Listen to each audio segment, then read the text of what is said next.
जब prolapsed haemorrhoids हो जाते हैं ना, प्रोलैप्स्ड पाइल्स हो जाते हैं, जब मोके बाहर निकले हुए होते हैं और ये अंदर नहीं जा रहे होते, तो इसको कैसे हम वापस अंदर डालें, इसको कैसे पुश बैक करें और ताकि कोई नुकसान भी ना हो।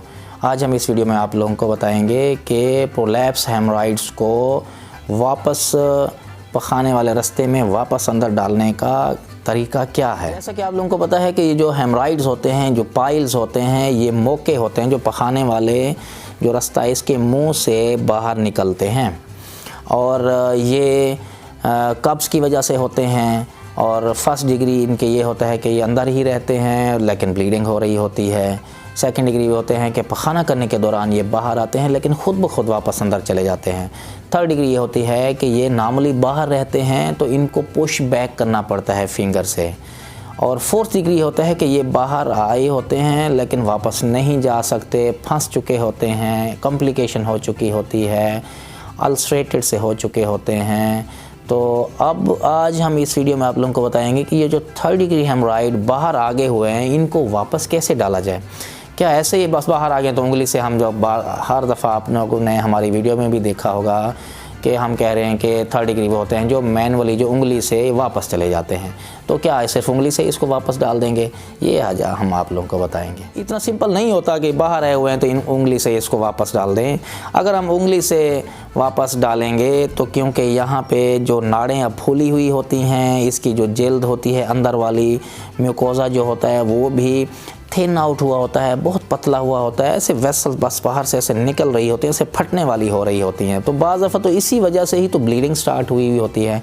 तो इस केस में अगर आप बाज़ दफ़ा ये कोशिश करते हैं कि टिश्यू पेपर से इसको पकड़ के अंदर डाल देते हैं, या फिर ये होता है कि वेट वाइप्स से कर देते हैं, ऐसे बिल्कुल नहीं करना है। ना ही ड्राई टिश्यू पेपर से, ड्राई गाज पीस से, या फिर ये होता है कि वेट वाइप्स से इसको पुश बैक करेंगे, तो ऐसा नहीं है। ऐसे उंगली बगैर कुछ इसको कुछ लगाए आप उंगली से ही पीछे पुश करेंगे तो ये सही नहीं है, इससे ब्लीडिंग हो सकती है। कि ये जो म्यूकोज़ा होता है जो पखाने वाले रास्ते से बाहर निकला हुआ होता है, ये म्यूकोज़ा बहुत ही पतला सा हुआ होता है, इसके बिल्कुल ही अंदर वेसल्स हुई होती हैं, बिल्कुल करीब आई होती हैं। तो रगड़ लगने की वजह से, टिश्यू पेपर से रगड़ लगे या गाज पीस से रगड़ लगे या वैसे उंगली से रगड़ लगे, तो इसमें ब्लीडिंग होने के चांसेस हैं। फिर वो आपके कंट्रोल से बाहर हो जाएगा काम और then you will have to rush to emergency, तो ये एमरजेंसी बन जाती है। तो क्या तरीका है, बेस्ट तरीका क्या है इसको पुश बैक करने का? तो सबसे पहले तो ये है कि वार्म सिट्स बाथ लेने हैं। जब वार्म सिट्स बाथ लेंगे तो ये थोड़ा सा रिलैक्स हो जाएंगे, ये पट्टे जो होते हैं ये भी रिलैक्स हो जाते हैं, सूदिंग सा इफ़ेक्ट मिलता है, इसकी सोज भी, स्वेलिंग भी थोड़ी सी कम हो जाती है। उसके बाद वार्म सिट्स बाथ लेने के बाद ग्लव्स पहनने आपने, कोई ग्लव्स भी हो सकते हैं, स्टीराइल ग्लव्स लें या फिर दूसरे लेटेक्स के ग्लव्स पहन के इसके ऊपर कोई लुब्रिकेंट लगाएं। आप फिंगर के ऊपर लुब्रिकेंट लगा लें, ज़ैलोकेन जेल लगा लें।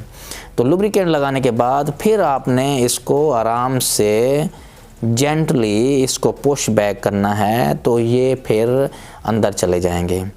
आप अगर इस तरीके से नहीं करते तो फिर ये होता है, अगर इनको पुश बैक नहीं करते तो फिर ये होता है कि यही थर्ड डिग्री हेमराइड्स यहीं पे स्टक हो जाते हैं और फिर ये फोर्थ डिग्री में चेंज हो जाते हैं। फोर्थ डिग्री जो कॉम्प्लिकेटेड हेमराइड्स होते हैं, पाइल्स होते हैं, उसमें ब्लीडिंग हो रही होती है, उसमें फिर ये होता है कि ब्लड वेसल्स की जो होते हैं वो कंप्रोमाइज़ होती हैं, तो यहाँ पे अल्सरेशन ज़ख़म से बन जाएंगे, फाइब्रोज हो चुके होते हैं, फिर काफ़ी अरसे से रहते हैं। तो एक इमरजेंसी होती है जब ये फोर्थ डिग्री हेमराइड्स होते हैं, पेशेंट इमरजेंसी डिपार्टमेंट में फिर जाता है, तो इमरजेंसी इसका तदारुक किया जाता है। तो उस स्टेज से बचने के लिए अगर थर्ड डिग्री हेमराइड्स हैं तो इस तरीके से आपने इनको पुश बैक करना है। वैसे थर्ड डिग्री हेमराइड्स ये भी उस वक्त के लिए है जब तक आप ऑपरेट नहीं करवा रहे, वरना तो थर्ड डिग्री हेमराइड्स की जब स्टेज आ गई है तो डेफिनेटिव ट्रीटमेंट जो है वो हेमराइडेक्टमी है। इस स्टेज तक आने से पहले आप एहतियाती तदाबीर अगर होम रेमेडीज़ करते हैं, उस पर भी वीडियो है हमारी, तो इससे बचा जा सकता है, रोका जा सकता है इस मर्ज़ को। लेकिन थर्ड डिग्री तक आ गए तो फिर ऑपरेशन ही होगा। इस दौरान आप इसको पुश बैक कर सकते हैं ऑपरेशन का जब आप वेट कर रहे हैं, वरना इसका जो परमानेंट सोल्यूशन है वो ऑपरेशन ही है। और हेमराइडेक्टमी जो है वो एक इफ़ेक्टिव ट्रीटमेंट है इन मौकों के इलाज के लिए। उम्मीद है आप लोगों को ये वीडियो अच्छी लगी होगी। अगर आप लोगों को ये वीडियो अच्छी लगी है तो हमारे चैनल को सब्सक्राइब करें और ये वीडियो शेयर करें उन लोगों के साथ जिनको ये प्रॉब्लम है, ताकि वो इससे फ़ायदा उठा सकें। वीडियो देखने का बहुत शुक्रिया।